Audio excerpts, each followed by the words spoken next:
क़ौमी अवामी तहरीक कराची बाबति छरकुनी कमेटी खे रद्द कंदे शहर खे सिंध खां धार करण वारी साज़िश खे सूबे जी वहदानियत ते हमिलो करार ॾिनो आहे। हैदराबाद में प्रेस कॉन्फ्रेंस कंदे अयाज़ लतीफ़ अली चयो त पाकिस्तान संदन मुल्क, उन में रहंदड़ सभु भाइर ऐं भेनरूं आहिनि। हुन चयो त सिंध संदन अमड़ आहे, हू कराची बाबति कमेटी रद्द कनि था।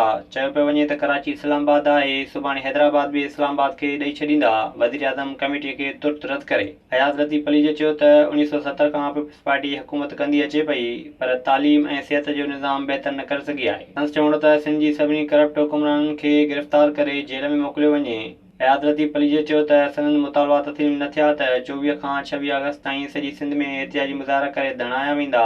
ॿिए मरहले में एहतिजाजी तहरीक बि शुरू कई वेंदी। GDA जनरल सेक्रेटरी चयो त मुतालबो तस्लीम न थियो त हुकूमत खां धार थियण जो ऑप्शन ॿिए वटि मौजूदु आहे। विज़िट कयो अवामी आवाज़ मीडिया ग्रुप जी वेबसाइट awamiawaz.pk।